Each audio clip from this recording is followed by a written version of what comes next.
Assalamualaikum warahmatullahi wabarakatuh. Sobat RH sekalian, jumpa lagi kita di channel yang keren ini. Keren cadas. Ya Sobat RH sekalian, ini ada berita yang menarik soal Zarub Rikar ya. Jangan disingkat, pokoknya Zarub Rikar namanya.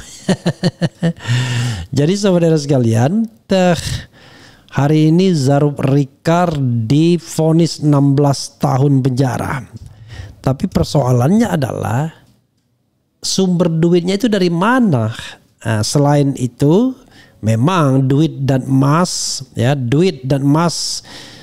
triliun yang ditimbun ex pejabat EMA dirampas untuk negara oleh Zarub Rikar. Pertanyaannya, duit itu sumbernya dari mana, bro? Apalagi jumlahnya ada yang bilang 1,6 T, ada yang bilang 2 T ya.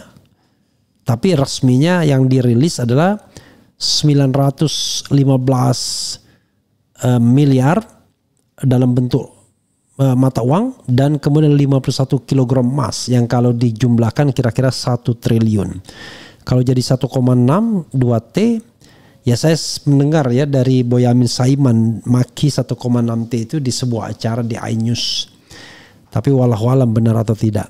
Saya mendengar 2 T dari seorang aktivis partai, wallahualam benar atau tidak ya. Tapi kan mestinya harus menjadi concern bagi pemerintahan.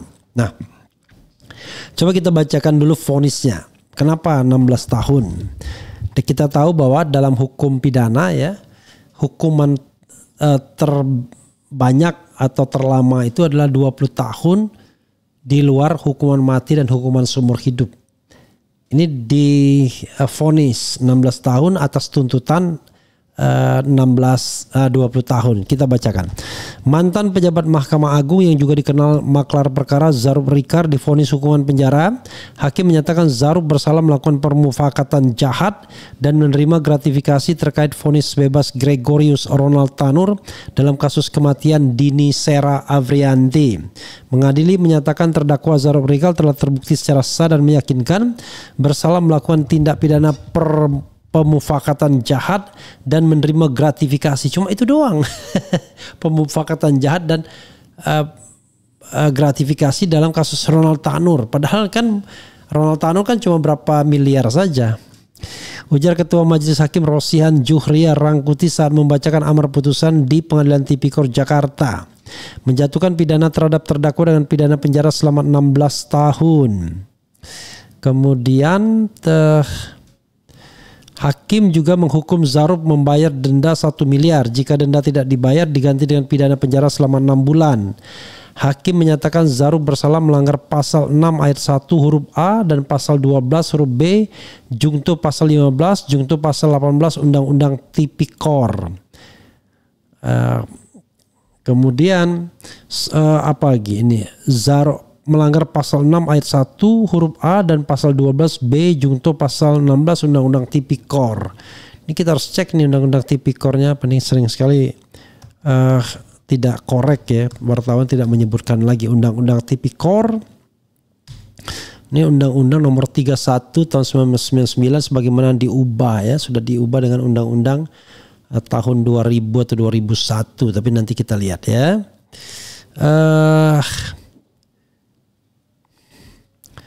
Ini Undang-Undang nomor 20 tahun 2001. Coba kita lihat ada nggak ini perubahannya di sini. Oke. Jadi kalau dia bicara tentang pasal 6, tadi dikatakan pasal 6 ayat 1 huruf A ya, pasal 6 1 huruf A. 6 ayat 1 huruf A dipidana dengan pidana penjara paling singkat 3 tahun dan paling lama 15 tahun dan pidana denda paling sedikit 150 juta dan paling banyak 750 juta setiap orang yang memberi atau menjanjikan sesuatu kepada hakim dengan maksud untuk mempengaruhi putusan perkara yang diserahkan kepadanya untuk diadili. Itu sih cemen ya masih ya. Kemudian apalagi yang kena? Ini huruf pasal 12B, pasal 12B jungto pasal 15 dan pasal 18. 12B. Pasal 12B ini perubahan pasti ya.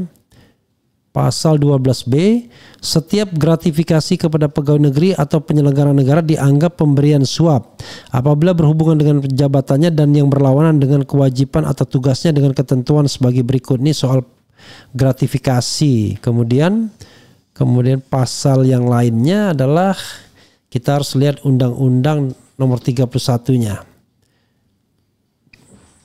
Ya, pasalnya cemen-cemen aja ya. Kemudian kita lihat pasal 18. Selain pidana tambahan, pasal 15 dulu ya. Pasal 15, setiap orang yang melakukan percobaan, pembantuan atau permufakatan jahat untuk melakukan tindak pidana korupsi dipidana dengan pidana yang sama sebagaimana dimaksud pasal 2, pasal 3, pasal 5 sampai dengan pasal 14 ya, sampai dengan hukuman mati bisa ya. Selain pidana tambahan sebagaimana dimaksud dalam Kitab Undang-Undang Hukum Pidana, sebagai pidana tambahan adalah perampasan barang bergerak yang berwujud atau yang tidak berwujud, pembayaran uang pengganti, penutupan seluruh atau sebagian perusahaan, pencabutan seluruh atau sebagian hak-hak tertentu atau penghapusan seluruh atau sebagian keuntungan tertentu. Oke. Kemudian jika terpidana tidak membayar uang pengganti, kemudian kekuatan hukum tetap, maka harta bendanya dapat disita. Dalam hal terpidana tidak mempunyai harta benda yang mencukupi untuk membayar, maka dipidana dengan pidana penjara yang lamanya tidak melebihi ancaman maksimum dari pidana pokoknya. Oke lah. Jadi pasal-pasal itu adalah pasal gratifikasi ya. Tidak ada pasal pencucian uang. Kalau pencucian uang kan orang akan tanya sumbernya dari mana. Cuma dirampas doang. Ini gimana ya? Oke, coba kita lihat.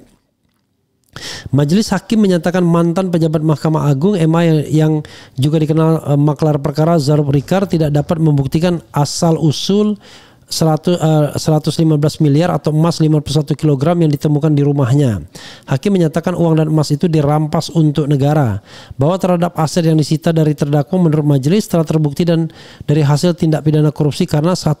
Tidak ada sumber penghasilan sah yang dapat menjelaskan kepemilikan aset berupa uang tunai dalam berbagai mata uang yang setara dengan 115 miliar dan emas logam mulia sebanyak 51 kg bagi seorang PNS, kata Ketua Majelis Hakim Rosian Juhria Rangkuti.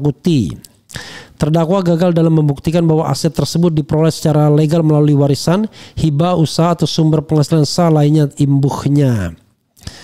Hakim mengatakan terdapat catatan yang menunjukkan hubungan aset Zarub dengan nomor perkara tertentu. Hakim meyakini duit 915 miliar emas itu diperoleh dari hasil gratifikasi penanganan perkara. Ditemukan catatan-catatan yang menunjukkan hubungan antara aset dengan nomor-nomor perkara tertentu, mengindikasikan bahwa aset tersebut diperoleh dari gratifikasi yang berhubungan dengan penanganan perkara, ujar Hakim. Selain itu, Hakim mengatakan harta kekayaan Zarub yang sah hanya 8 miliar berdasarkan laporan surat pemberitahuan pajak tahunan SPT tahun 2023. Hakim mengatakan perampasan aset bagi koruptor bertujuan untuk memberi efek jera. Bahwa perampasan aset juga bertujuan untuk memberikan efek jera atau efek yang optimal, di mana jika pelaku korupsi diizinkan untuk tetap menikmati hasil kejahatan setelah menjalani pidana penjara, maka hal tersebut tidak memberikan efek pencegahan yang efektif, ujar Hakim. Hakim menyatakan duit 915 miliar dan emas 51 kg yang ditemukan di rumah Zarub dirampas dan disita untuk negara. Hakim menyatakan rekening Zarub juga tetap diblokir untuk pembuktian tindak pidana pencucian uang yang dilakukan Zarub. Ada ya. Menimbang berdasarkan seluruh pertimbangan tersebut di atas, Majelis Hakim menetapkan status barang bukti sesuai tuntutan penuntut umum, di mana aset hasil gratifikasi dirampas untuk negara, dokumen dan barang bukti elektronik yang relevan digunakan dalam perkara lain. Sedangkan dokumen pribadi dan administratif aktif tetap terlampir dalam berkas perkara serta rekening terdakwa tetap diblokir untuk pembuktian TPPU, ujar Hakim. Kemudian Hakim terisak bacakan vonis 16 tahun penjara ex pejabat MA Zarub serakah. Luar biasa, Hakim sampai menangis ya. Ini mantan pejabat perbuatan terdakwa mencederai nama baik serta menghilangkan kepercayaan masyarakat terhadap lembaga Mahkamah Agung dan badan peradilan di bawahnya, ujar Ketua Majelis Hakim Rosihan Juhria saat membacakan amar putusan. Dengan suara bergetar, Hakim menyebut Zarub Rikar serakah padahal mempunyai banyak harta. Hakim juga menyatakan Zarub tidak mendukung program pemerintah dalam pemberantasan korupsi. Kemudian perbuatan terdakwa menunjukkan sifat serakah karena di masa purna bakti masih melakukan tindak pidana. Padahal telah memiliki banyak harta benda, ujar hakim. Lah harta bendanya juga dari korupsi gimana? Sementara itu pertimbangan meringankan vonis ialah Zarub menyesali perbuatannya. Jadi sangat aneh sekali kalau dikatakan serakah. Karena masa justru harus berterima kasih ketika dia serakah, maka ketahuan. Kalau enggak kan enggak ketahuan jadinya. Jadi saudara sekalian, sekarang yang kita tunggu itu adalah sumber uangnya itu dari mana saja. Siapa saja yang sudah menyuap Zarub Rikar dan siapa saja hakim yang disuap oleh Zarub Rikar. Kan itu yang jadi masalah. Karena Zarub Rikar cuma maklar, bukan hakim agungnya. Jadi ada pihak berperkara yang perlu putusan Mahkamah Agung, kasih duit ke Zarub Rikar, dan Zarub Rikar nyogok hakim. Itu yang mau ditunggu oleh publik sesungguhnya. Makanya ketika ditemukan 915 miliar dan 51 kilogram emas di rumah Zarub Rikar yang konon lebih gede dari itu, konon ya, maka saya mengatakan tidak bisa kita menegakkan hukum di Republik ini dengan hanya mengadili Zarub Rikar. Shutdown itu Mahkamah Agung, seleksi ulang hakim-hakimnya, baru kita bisa menegakkan integritas pengadilan. Kalau begini, Zarub Rikarnya kena, hanya maklar yang kena bro. Sementara hakim-hakim yang menikmati uang dari perantaran Zarub Rikar nggak kena.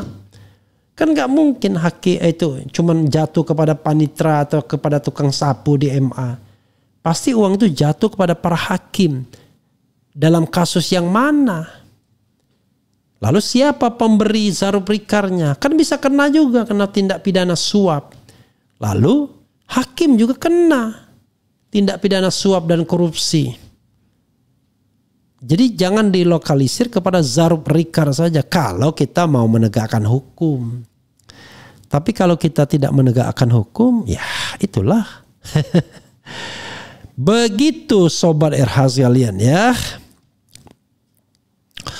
Jadi ya inilah yang menurut kita kemudian memprihatinkan kalau cuma berhenti sampai Zarub Rikar tok. Harusnya dituntaskan. Zarub Rikar ini adalah an entry point untuk membersihkan dunia peradilan kita di Mahkamah Agung sebenarnya. Karena dia sudah pasti maklar bagi hakim-hakim agung. Apalagi bukan 1-2 hakim agung yang kemudian berperkara atau diperkarakan. Begitu sobat RH sekalian ya. Jadi apalagi yang ingin kita sampaikan? Ya itulah. Zarub Rikar 16 tahun sudah sepantasnya. Uang yang disita sudah seharusnya. Tapi siapa yang kasih uang Zarub Rikar? Dan siapa hakim-hakim yang menerima sogokan itu? Itu pertanyaannya. Yang harus dijawab, harus diselesaikan. Ya, jangan cuma berhenti pada Zarub Rikar saja. Ya, jadi coba ikuti berita-berita sebelumnya yang pernah disampaikan terhadap Zarub Rikar ini, termasuk pendapat dari mantan Hakim Konstitusi Marwar Siahaan. Bahkan Pak Jimli pun termasuk yang setuju untuk seleksi ulang Hakim Agung dengan fenomena Zarub Rikar ini ketika saya bertemu. Jadi saya, Pak Marwar Siahaan, Prof Jimli paling tidak setuju kalau kasus Zarub Rikar ini harus dikenai, ya kan?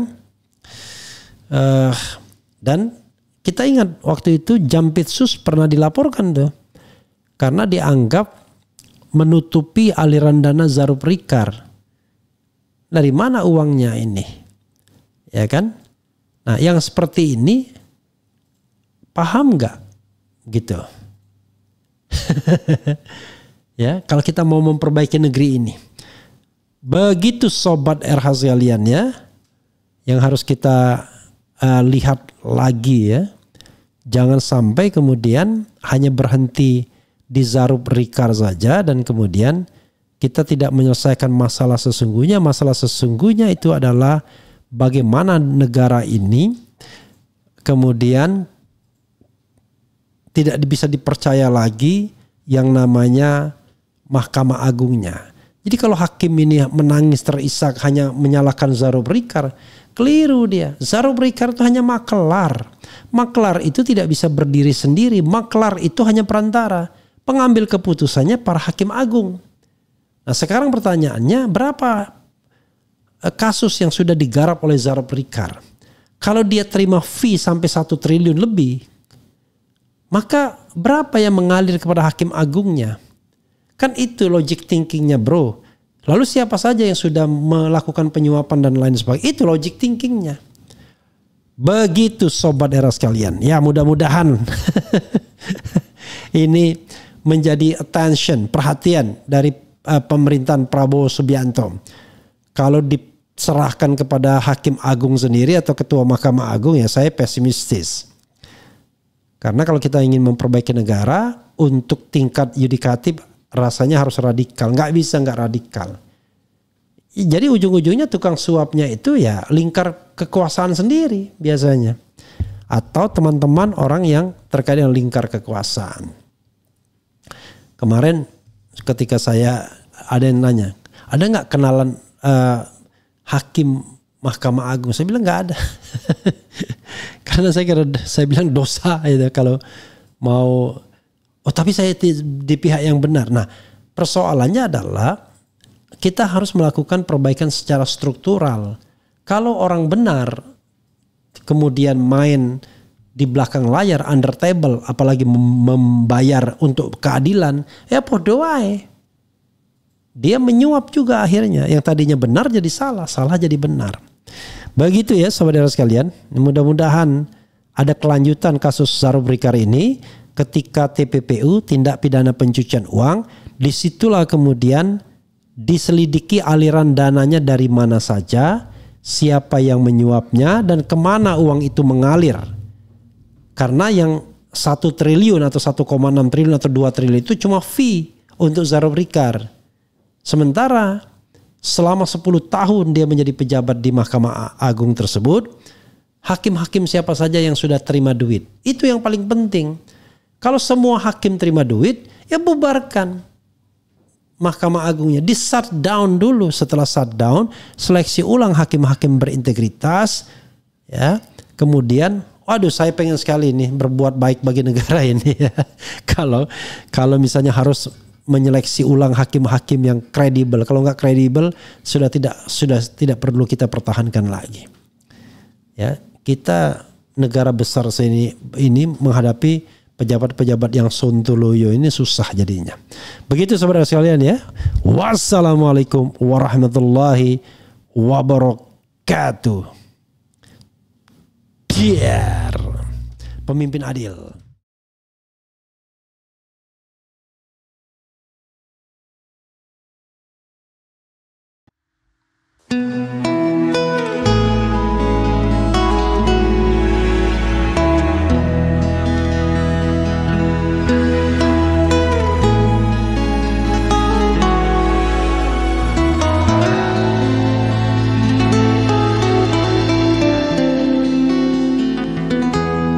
Ketika matahari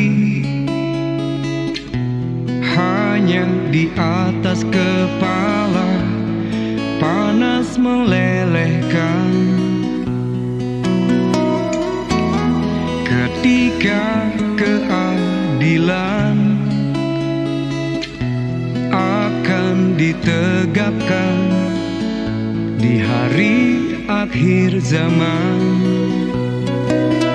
Padang yang luas tak ada naungan, tapi engkau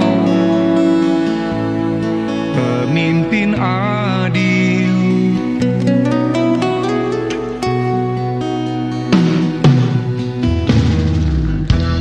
Setiap manusia adalah khalifah di muka bumi ini. Engkau khalifah dari khalifah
kau dinaungi, kau dirahmati.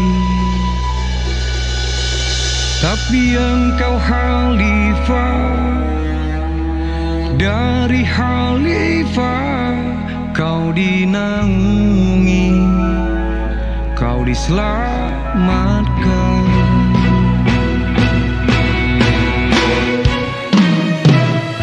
Engkau bisa bawa mata air kebaikan bagi manusia.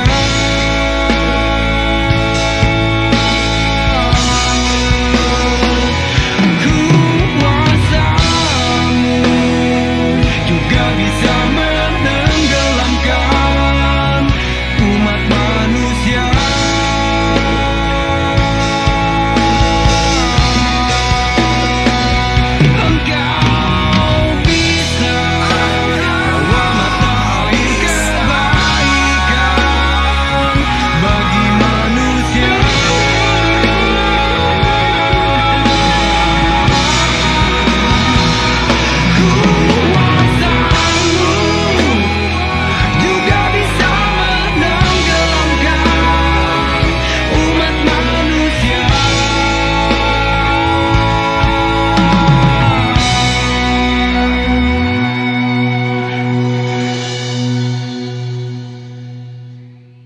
Tapi engkau khalifah dari khalifah, kau dinaungi, kau diselamatkan.